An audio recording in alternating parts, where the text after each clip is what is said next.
بسم اللہ الرحمن الرحیم نحمده ونصلی ونسلم علی رسولہ الکریم اما بعد۔ معزز طلبہ، اللہ تعالیٰ سے امید ہے کہ آپ سب خیر و عافیت سے ہوں گے۔ سبق نمبر 15 اور اس سبق میں بابٌ فی الاولیاء والاکفاء، کیونکہ باب کے دو حصے ہیں، اولیاء یعنی ولی کی ولایت کا بیان اور نکاح کے اندر کفو اور برابری کا بیان۔ تو یہ والا حصہ مکمل ہو چکا اور اکفا والا حصہ یعنی کفو والا حصہ ابھی ہم شروع کر رہے ہیں، تو اس لیے اس کو ایک مستقل فصل میں ذکر کیا جا رہا ہے، فصل فی الاکفا کے نام سے، کیونکہ نکاح کے اندر برابری ضروری ہے۔ اسی وجہ سے تو ولی کو ولایت حاصل ہے۔ اگر عورت عاقلہ بالغہ وہ غیر کفو کے اندر نکاح اپنا کرا دیتی ہے ولی کی اجازت کے بغیر، تو ولی کو اس پہ اعتراض کرنے کا حق حاصل ہے، اور بلکہ وہ نکاح نافذ ہی نہیں ہوتا، منعقد ہی نہیں ہوتا۔ تو اس لیے اس کو ایک مستقل فصل کے اندر ذکر کیا۔ تو آج ہم بات کریں گے کہ نکاح میں نسب کے اعتبار سے کفو کا بیان، کیونکہ کل 6 چیزیں ہیں جن کے اندر لڑکی اور لڑکے کے درمیان برابری ہونا ضروری ہے، اور خاص طور پر لڑکے کے اندر وہ 6 چیزوں میں سے کوئی ایک چیز، یعنی ان 6 چیزوں کے اندر برابری کا ہونا ضروری ہے۔ وجہ اس کی یہ ہے کہ لڑکی اگر اعلیٰ خاندان کی ہے اور لڑکا کم یعنی ہلکے خاندان کا ہے، تو ایک تو خاندان کے اندر کفو کو دیکھا جاتا ہے، اور ایک مال کے اندر دیکھا جاتا ہے، ایک دین کے اندر دیکھا جاتا ہے، اور ایک پیشے کے اندر دیکھا جاتا ہے، اور اسی طریقے سے دیانت اور ایمانداری کے اندر دیکھا جاتا ہے، تو اور چھٹا خوبصورتی اور جمال کے اندر دیکھا جاتا ہے۔ اور ان سب کے اندر لڑکے کے اندر ان چیزوں کا اعتبار کیا جائے گا کہ لڑکا جو ہے وہ کسی صورت میں لڑکی سے ان 6 چیزوں میں کم نہ ہو، کیونکہ کم اگر ہوگا تو لڑکی کا خاندان اور لڑکی عار محسوس کرے گی، ایسے اپنے سے کم خوبصورت، اپنے سے کم مالدار، اپنے سے ہلکے پیشے والا، اپنے سے ہلکے خاندان والے شوہر کا فراش بننے میں عار محسوس کرے گی۔ البتہ اگر لڑکا اعلیٰ خاندان کا ہے، لڑکی ہلکے خاندان کی ہے، تو لڑکی کی طرف سے ان 6 چیزوں کا اعتبار کرنے کی ضرورت نہیں ہے۔ کیوں؟ اس لیے کہ جب لڑکا اگر ان سب 6 چیزوں میں اعلیٰ ہوگا، لڑکی اگر اس سے کم ہوگی، تو وہ لڑکے کو کوئی عار محسوس نہیں ہے کہ وہ اس کا فراش بنے گی، اور اس فراش بننے میں لڑکے کے لیے کوئی مسئلہ نہیں ہے۔ اس لیے لڑکی کے لیے یہ عار ہے، اس لیے جو لڑکا ہے اس کے اندر 6 چیزوں میں سے یعنی مرد ان 6 چیزوں میں برابری، کم از کم لڑکی کے ساتھ برابری یا اس سے اعلیٰ ہونا یہ ضروری ہے۔ یہ ہے جی فصل فی الکفاء۔ کفا یکفؤ، اس کا معنی ہوتا ہے برابری، اور یہ مصدر ہے، اور کفء اور کفء اسی سے ہے، اور اس کو کہتے ہیں مساوی ہونا، برابری ہونا۔ تو یعنی لڑکا جو ہے وہ لڑکی کے ساتھ 6 چیزوں میں برابر ہونا چاہیے یا اس سے زیادہ ہونا چاہیے، کم نہیں ہونا چاہیے۔ تو اگر کم ہوگا تو جیسے بتایا کہ لڑکی کا خاندان عار محسوس کرے گا کہ اپنی لڑکی ان 6 چیزوں میں سے کم درجے کا مرد ہے، تو اس کو اگر کوئی دیتا ہے تو اپنی لڑکی دینے میں عار محسوس کرتے ہیں۔ تو اسی لیے تو ولایت نکاح ہوتی ہے کہ کہیں غیر کفو کی طرف نکاح نہ ہو جائے۔ تو فرماتے ہیں کہ الکفاءۃ فی النکاح معتبرۃ، نکاح کے اندر کفاءت یعنی برابری لڑکے کی طرف سے یہ معتبر ہے، ضروری ہے۔ قال علیہ السلام، رسول اللہ صلی اللہ علیہ وسلم کا فرمان ہے، لا یزوج النساء الا الاولیاء، کہ عورتوں کا نکاح نہ کرائے مگر ولی کرائیں۔ یعنی یہاں پر یہ مطلب نہیں ہے کہ ولی کے علاوہ کوئی اور نہ عورت کر سکتی ہے نہ کوئی اور، مطلب یہ ہے کہ فضولی نہ کرائے، کوئی ولی کرائے، یا لڑکیاں عاقلہ بالغہ ہیں تو کفو کے اندر اپنا نکاح خود کرا سکتی ہیں۔ ولا یزوجن الا من الاکفاء، اور عورتوں کا نکاح نہ کرایا جائے مگر کفو کے اندر کرایا جائے، برابری کے اندر کرایا جائے۔ قطنی میں یہ روایت حضرت جابر بن عبداللہ رضی اللہ عنہ سے ہے کہ رسول اللہ صلی اللہ علیہ وسلم نے فرمایا، لا تنکح النساء الا الاکفاء ولا یزوجہن الا الاولیاء، تو یہاں پر یہ روایت اس طریقے سے موجود ہے۔ عقلی دلیل کفو اور برابری لڑکے کی عورت کے ساتھ ہونا ضروری ہے 6 چیزوں میں، تو فرماتے ہیں کہ اس کی دلیل یہ ہے کہ وَلِأَنَّ انتظام المصالح بین المتکافئین عادۃ، یعنی نکاح کے جو مصالح ہیں کہ عورت کا دوسرے خاندان کے اندر جا کر رہائش اختیار کرنا، اس کا نفقہ، اس کا مہر، اس کے رہن سہن، اس کا ساری ضروریات، یہ مصالح ہیں، تو ان کا انتظام دو برابر خاندان والے مرد اور عورت کے درمیان ہی عادتاً ہو سکتا ہے۔ بین المتکافئین عادتاً اگر ہم اس کو پڑھیں تو پھر اس کا یہ ہوگا کہ دو برابر خاندان والوں کے درمیان ہی ہو سکتا ہے۔ کے پاس مثلاً اگر پیسہ کم ہے تو پھر بھی وہ مہر کے اندر یا نان نفقے کے اندر کوتاہی کرے گا تو ان مصالح کا انتظام نہیں ہو پائے گا۔ تو اس لیے 6 چیزوں کے اندر جو برابری ہے اس میں 2 برابر ہونا اس لیے ضروری ہے تاکہ نکاح کے مصالح کا انتظام عادتاً آسانی سے ہو سکے۔ لأن الشریفۃ تأبی ان تکون مستفرشۃ للخسیس، فرماتے ہیں کہ مرد کی طرف سے برابر ہونا لڑکی کے ساتھ ان 6 چیزوں میں ضروری ہے، کیونکہ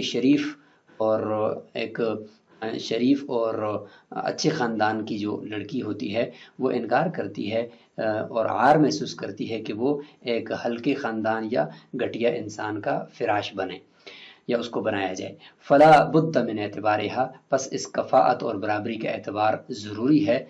مرد کی طرف سے، یعنی لڑکے کا برابر ہونا لڑکی کے ساتھ ضروری ہے، وہ کسی صورت میں بھی لڑکی سے کم نہ ہو۔ بخلاف جانبہا، بخلاف لڑکی یعنی عورت کی جانب سے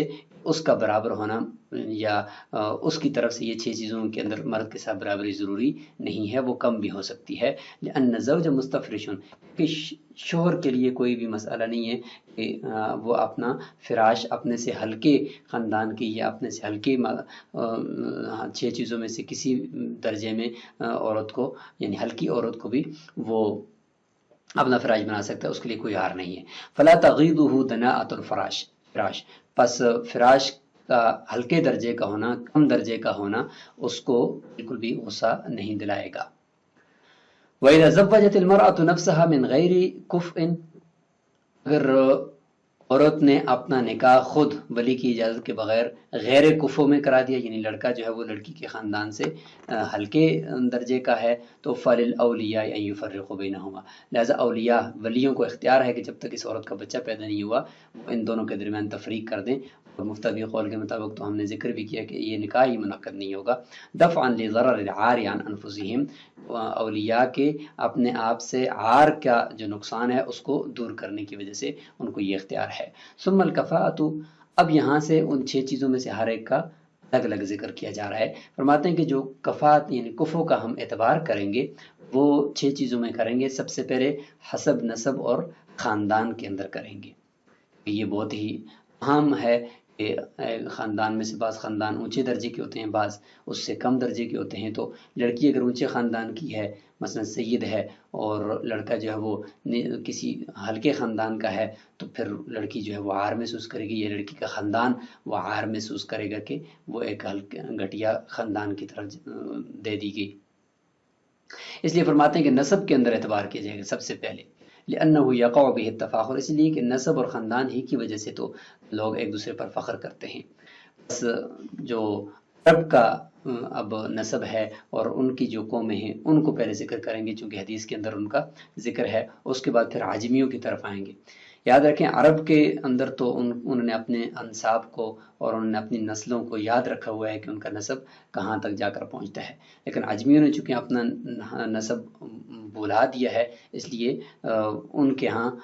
ان خاندانوں کا بھی اعتبار ہے اپنی جگہ پر، لیکن اس میں ان کا وہ قبائل کا جو طریقہ کار ہے جس طریقے سے اپنے نسبوں کو یاد کرنا وہ ہے نہیں ہے، اس لیے ان میں سے ہر ایک فرد کا فرد کے ساتھ دیکھا جائے گا کہ وہ آپس میں کس طرح ہے۔ فرماتے ہیں کہ فَقُرَيْشٌ بَعْضُهُمْ أَكْفَاءٌ لِبَعْضٍ، قریش جو ہے وہ بعض کا کفو ہے۔ قریش کے اندر پھر جتنے بھی ہلکے چھوٹے قبیلے ہیں وہ سارے کے سارے اس میں آ جائیں گے۔ وَالْعَرَبُ بَعْضُهُمْ أَكْفَاءٌ لِبَعْضٍ، اور قریش الگ ذکر کر دیا اور باقی عرب الگ ذکر کر دیا، کیونکہ قریش ایک اعلیٰ خاندان ہے اور رسول اللہ صلی اللہ علیہ وسلم کا خاندان ہے تو اسی کے اندر خلافت بھی گویا کہ چلتی رہی ہے، تو یہ اعلیٰ خاندان ہوگا، تو یہ آپس میں قریش کے جتنے بھی شاخیں ہوں گی وہ آپس میں تو کفو ہیں، ان میں اور کوئی بھی اوپر نیچے نہیں ہے، لیکن قریش باقی عرب کا کفو نہیں ہے، باقی عرب اس سے کم درجے کا ہے، فرماتے ہیں کہ باقی عرب آپس میں کفو ہیں۔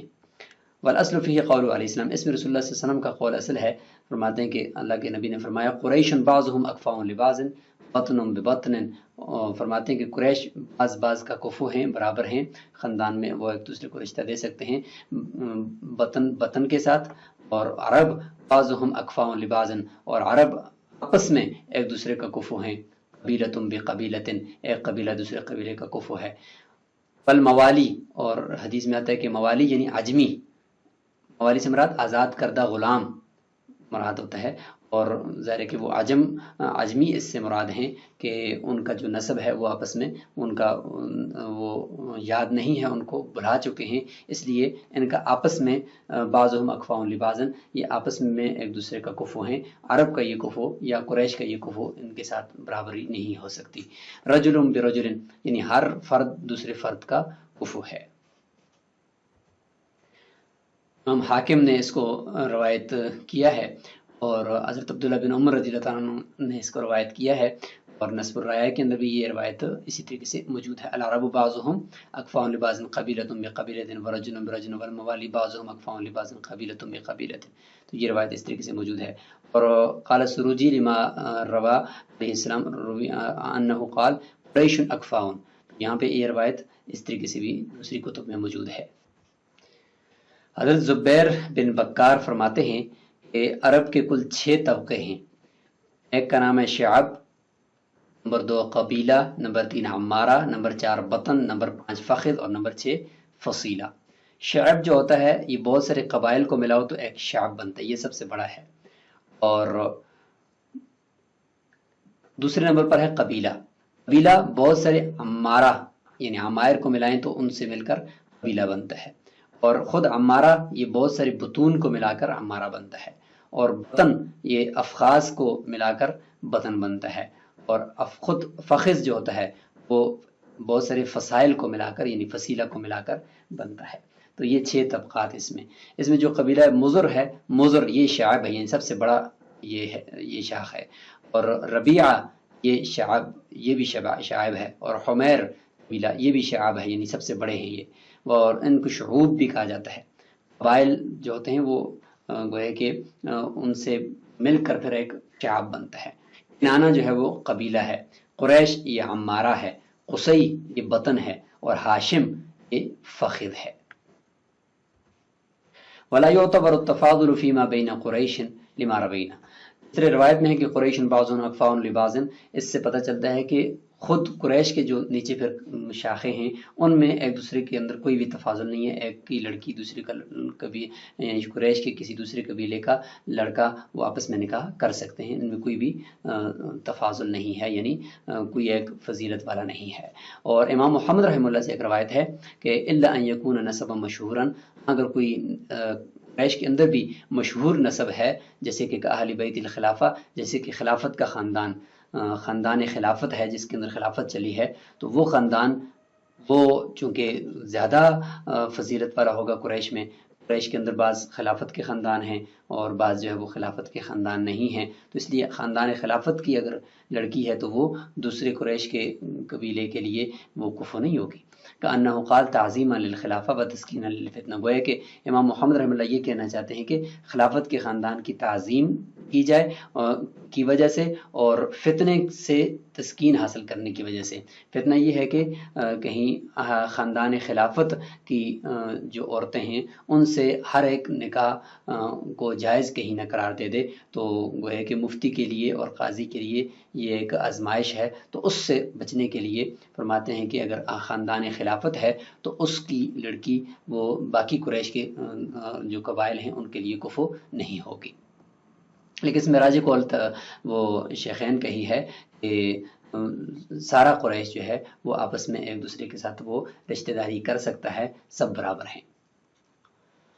وبنو باہلہ لیسوا باکفاء لعامۃ العرب، فرماتے ہیں کہ جو بنو باہلہ ہے یہ عرب کا ایک قبیلہ ہے جو گھٹیا حرکتوں اور کاموں سے مشہور ہے، مثلا ہڈیوں کو ابال کر اس کی چکناہٹ حاصل کرنا، مردار کی ہڈیوں کو، اور اسی طریقے سے اور عجیب عجیب سی ان کی حرکتیں مشہور ہیں۔ فرماتے ہیں کہ یہ ایک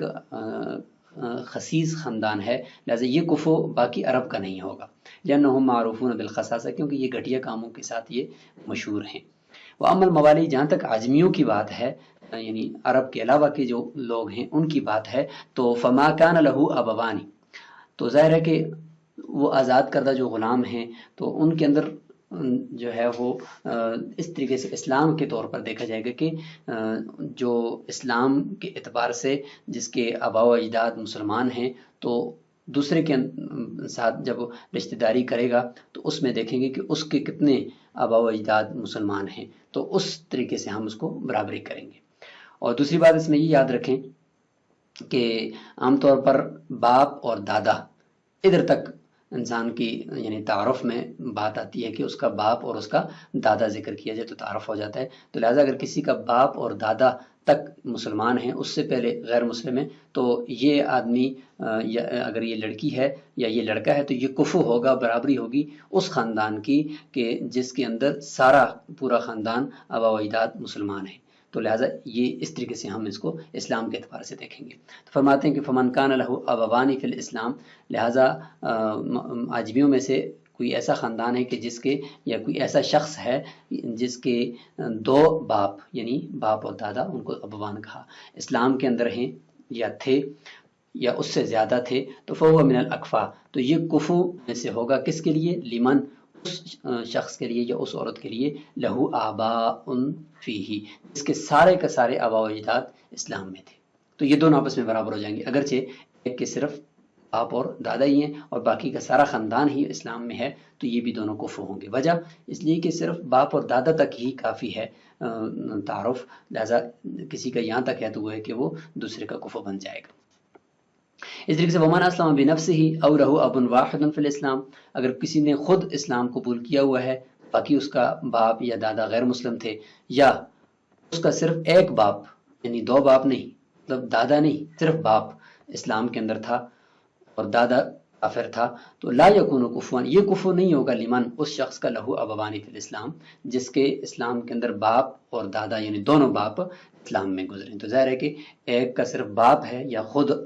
بذات خود مسلمان ہے اور دوسرے کا باپ اور دادا اور یہ خود یہ مسلمان ہے، تو یہ دونوں آپس میں کفو نہیں ہوں گے۔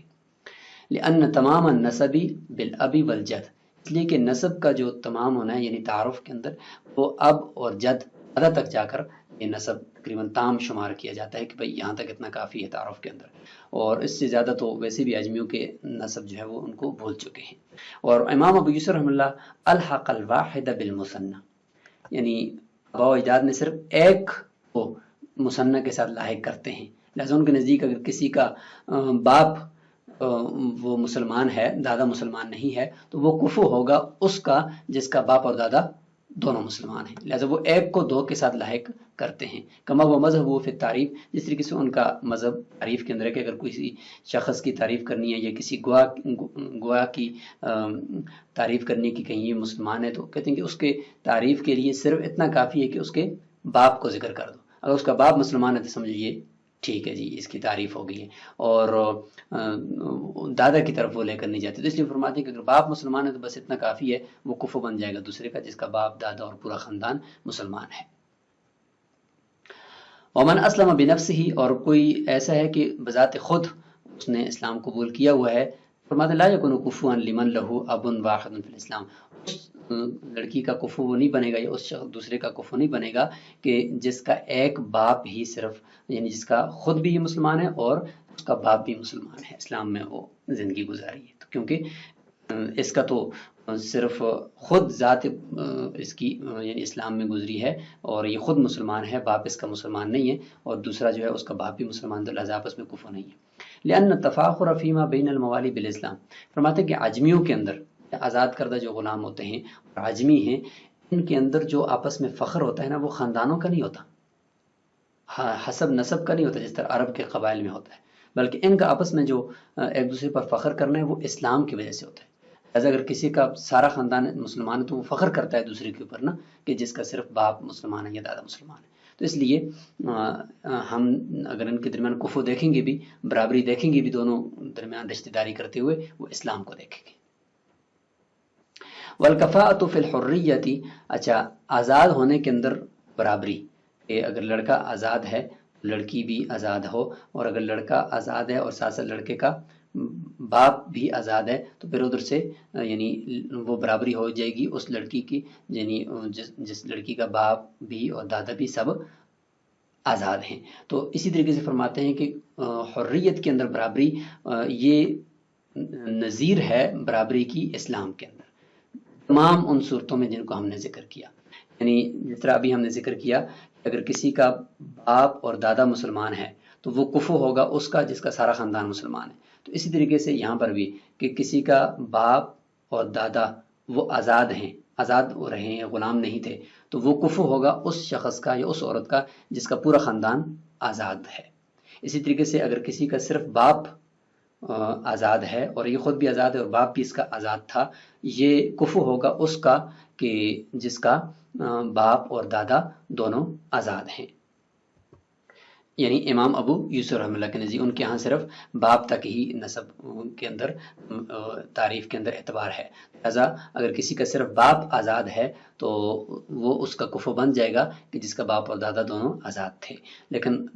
شیخین کے نزدیک ساتھ دادا کا بھی اعتبار کیا گیا ہے کہ لہٰذا اگر کسی کا باپ صرف آزاد تھا تو وہ کفو نہیں بنے گا اس کا جس کا باپ اور دادا دونوں آزاد تھے، لہٰذا وہ ان کے ہاں ساتھ ساتھ دادا کا بھی اعتبار ہے، اور نسب کے اندر جو تمام ہوتا ہے نسب وہ دادا پر ہوتا ہے شیخین کے نزدیک۔ تو بالکل جس طریقے سے اسلام کے اندر ہم نے ابھی ڈیفینیشن کی ہے ایک دوسرے کا کفو بناتے ہوئے، تو آزادی کے اندر بھی اسی طریقے کا اسی کی نظیر ہے اور اسی طرح کے سارے اقوال ہیں۔ لأن الرق اثر الکفر، غلامی کے اندر اور آزادی کے اندر بھی لڑکے اور لڑکی میں برابری کو دیکھا جائے گا، وجہ اس لیے کہ رقیت یعنی غلامی یہ کفر کا اثر ہے، اور وفیہ معنی ذل، اور اس میں ذلت والا معنی پایا جاتا ہے، تو فیعتبر فی حکم الکفاء، لہذا کفاءت کے اندر اس کا بھی کفاءت کے حکم میں اس کا بھی اعتبار کیا جائے گا۔ تو آج ہم نے بات کی ہے صرف خاندان حسب نسب کا، اور عرب کے اندر اور عجمیوں کے اندر اسلام کے اعتبار سے برابری کس طریقے سے کریں گے، اور اسی کے ضمن میں ساتھ ہی ہم نے حریت کو بھی دیکھ لیا، آزادی کو بھی دیکھ لیا، اور اگلے سبق کے اندر انشاءاللہ ہم دین یعنی دیانت اور جو تقوی ہے پرہیزگاری ہے اس اعتبار سے برابری، اور ساتھ ہی مال اور جمال وغیرہ کے اعتبار سے بھی ہم انشاءاللہ اگلے سبق کے اندر دیکھیں گے۔ السلام علیکم ورحمۃ اللہ۔